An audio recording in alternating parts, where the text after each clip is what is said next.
उत्तर प्रदेश की 9 विधानसभा सीटों पर उपचुनाव कराया जा रहा है, लेकिन उससे पहले चुनावी प्रचार में नारा क्या लगाया जा रहा है, उस पर भी वोटर्स को विचार करना चाहिए।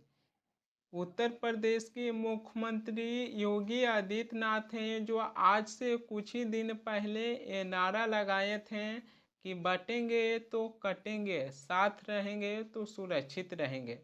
योगी आदित्यनाथ के ये नारा कहीं न कहीं बीजेपी पार्टी भी लगाना शुरू कर दिए हैं। महाराष्ट्र और झारखंड विधानसभा चुनाव का तारीख को ऐलान हो गया है। दोनों ही राज्य के विधानसभा चुनाव में योगी आदित्यनाथ की ये जो नारा है, जो सबसे ज़्यादा आपको सुनने के लिए मिलेगा। प्रधानमंत्री मोदी भी महाराष्ट्र में बटेंगे तो कटेंगे इस पर अपनी बात रखे हैं। आगे चलकर उनकी भी बात मैं आपको सुनाऊंगा, लेकिन उससे पहले योगी आदित्यनाथ ये जो नारा लगाए हैं, जो कहीं न कहीं विधानसभा चुनाव में जोड़ पकड़ती जा रही है। इससे पहले योगी आदित्यनाथ की तस्वीर सड़क पर बड़े बड़े बैनर में बुलडोजर के साथ देखे होंगे, लेकिन अब उत्तर प्रदेश के मुख्यमंत्री योगी आदित्यनाथ की तस्वीर सड़क पर बड़े बड़े बैनर में बुलडोजर के साथ दिखने के लिए कम मिलेगा, बल्कि बुलडोजर को हटाकर वो वहाँ पर ही लिख दिया गया है कि बांटेंगे तो कटेंगे। योगी आदित्यनाथ का ये जो नारा है, जो कहीं न कहीं विधानसभा चुनाव में जोड़ पकड़ती जा रही है, लेकिन समाजवादी पार्टी के मुखिया अखिलेश यादव हैं, जो योगी आदित्यनाथ पर पलटवार करते हुए उन्होंने भी एक नारा है जो लगा दिए हैं। उनका नारा है कि जुड़ेंगे तो जीतेंगे। सीएम योगी आदित्यनाथ की नारा है कि बटेंगे तो कटेंगे, और वहीं पर ही उत्तर प्रदेश के पूर्व मुख्यमंत्री अखिलेश यादव हैं, जो सीएम योगी आदित्यनाथ पर पलटवार करते हुए अपने तरफ से भी एक नारा लगा दिए हैं। उनका नारा है कि जुड़ेंगे तो जीतेंगे। योगी आदित्यनाथ की नारा है कि बटेंगे तो कटेंगे। अखिलेश यादव हैं, जो नारा लगाए हैं कि जुड़ेंगे तो जीतेंगे, यानी कि पहले बटेंगे तब हम कटेंगे, अभी हम बटे हैं नहीं। दोनों को ही नारे को समझने की कोशिश कीजिएगा कि दोनों के नारे से क्या मायने निकल कर आती है, इस पर भी वोटर्स को विचार करना चाहिए। वहीं पर ये बटेंगे तो कटेंगे, इस पर सवाल शंकराचार्य स्वामी अभिमुक्तेश्वरानंद से सवाल पूछा गया, तो उन्होंने भी यही जवाब दिए कि पहले बटेंगे तब कटेंगे, अभी हम बटे हैं नहीं, अभी हम एक हैं। सुनिए शंकराचार्य स्वामी अभिमुक्तेश्वरानंद क्या कहे थे। आप कहते हैं बटो मत, बटेंगे तो कटेंगे। पहली बात तो यह है कि बटेंगे तो कटेंगे। बटेंगे तो ये बटेंगे जो क्रिया प्रयोग की जा रही है, ये भविष्य काल की क्रिया है। इसका मतलब है कि अभी बटे नहीं हैं, अभी हम एक हैं। जब एक हैं तो कौन सा वो कारण है जिसके कारण बट जाएंगे? तुमको कैसे पता चल रहा है कि बट जाएंगे हम? कौन से वो कारण है? उन कारणों को तो जनता के सामने रखो कि इन कारणों से हमको लगता है कि हम बट जाएंगे। शंकराचार्य स्वामी अभिमुक्तेश्वरानंद जिस प्रकार अपनी बातों को रखे हैं, उससे ये पता चलता है कि उन्होंने कहीं न कहीं सरकार को घेरने के प्रयास किए हैं। शंकराचार्य हैं जो कहें कि पहले बांटेंगे तो कटेंगे, यानी कि अभी हम बांटे हैं नहीं, अभी हम एक साथ हैं। शंकराचार्य हैं जो कहें कि ऐसी कौन सी कारण है कि उस कारण के वजह से हम बंट जाएंगे। उन्होंने कहें कि सरकार को जनता के बीच एक कारण बताना होगा कि ऐसी कौन सी कारण है कि उस कारण की वजह से हम बंट जाएंगे। शंकराचार्य हैं जो कहीं न कहीं सरकार को घेरने के प्रयास किए हैं, लेकिन सवाल यही आ जाती है कि क्या ये नारा इसलिए लगाया गया कि लोगों को भ्रमित या फिर डराने की कोशिश किया जा रहा है कि बटेंगे तो कटेंगे। वैसे भी ये जो नारा लगाया गया है, इसका दो पहलू निकलकर सामने आ रही है। पहली बात तो ये है कि ये नारा लगाने के पीछे मकसद ये है कि हिंदू एक साथ रहे। अगर हिंदू बटेगा तो कटेगा, पहला पहलू तो यह निकल के आ रही है, और दूसरी इसके पीछे कहीं ना कहीं राजनीतिक भी हो रही है। जो चुनावी प्रचार में इस मुद्दों को या फिर कहिए इस नारा लगाया जा रहा है कि बटेंगे तो कटेंगे, लोगों को भ्रमित या फिर डराने का भी प्रयास किया जा रहा है। वहीं पर ही प्रधानमंत्री मोदी भी इस पर अपनी बातों को रखें। उन्होंने कहे कि अगर बांटेंगे तो फिर बांटने वाले महफिल सजाएंगे। सुनिए प्रधानमंत्री मोदी क्या कहे थे। आज कांग्रेस के असली रंग खुलकर सामने आ गए हैं।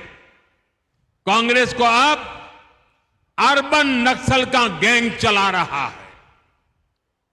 पूरी दुनिया में जो लोग भारत को आगे बढ़ने से रोकना चाहते हैं, कांग्रेस अब खुलकर उनके साथ खड़ी है। इसलिए अपनी घोर असफलताओं के बावजूद कांग्रेस सरकार बनाने का सपना देख रही है। कांग्रेस जानती है कि उसका वोट बैंक तो एक रहेगा, लेकिन बाकी लोग आसानी से बढ़ जाएंगे, टुकड़े हो जाएंगे। इसलिए कांग्रेस और उसके साथियों का एक ही मिशन है, समाज को बांटो, लोगों को बांटो और सत्ता पर कब्जा करो।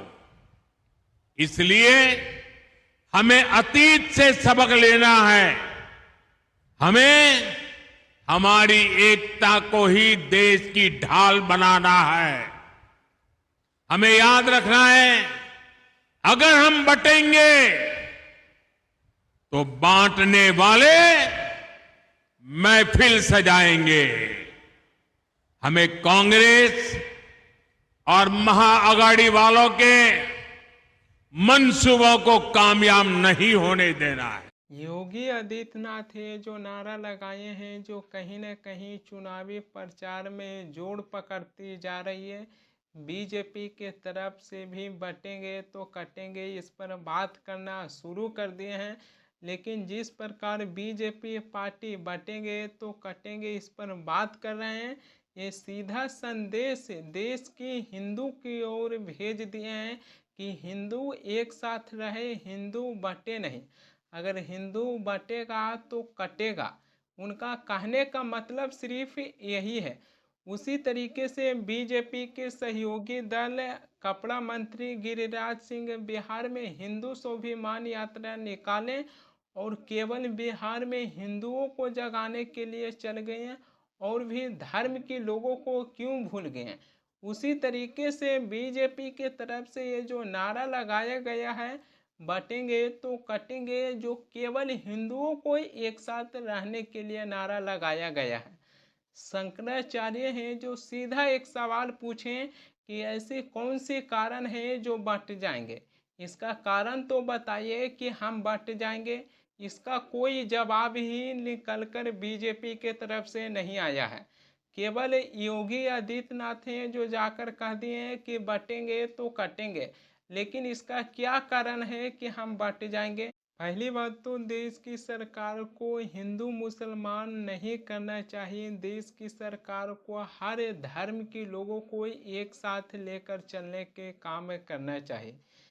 कपड़ा मंत्री गिरिराज सिंह बिहार में जिस प्रकार हिंदू स्वाभिमान यात्रा निकाले थे तो बीजेपी पार्टी भले ही पल्ला झाड़ दिए थे, लेकिन आज जिस तरीके से बीजेपी पार्टी के तरफ से नारा लगाया जा रहा है उससे ये पता चलता है कि कहीं न कहीं केवल हिंदू को ओर इशारा कर रहे हैं।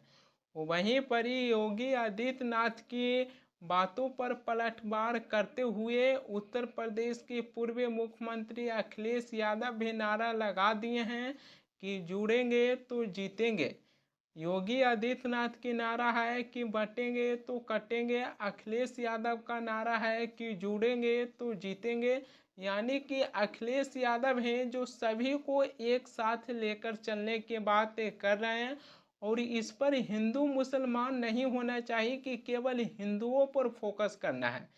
सभी धर्म के लोगों को एक साथ लेकर चलना चाहिए। लेकिन ऐसा होती है जिसका आने वाला समय में क्या परिणाम निकल के आएगा, जिसके बारे में हम और आप सोच भी नहीं सकते हैं। जो वर्तमान में सरकार है वो मुश्किल से 10 साल या फिर 15 साल रहेंगे, फिर उसके बाद उनकी सरकार खत्म हो जाएगी। लेकिन जिस प्रकार अपनी राजनीति कर रहे हैं, उसका आने वाला समय में हमारे देश पर और इस देश की नागरिक पर क्या असर पड़ेगा, इसके बारे में हम और आप सोच भी नहीं सकते हैं।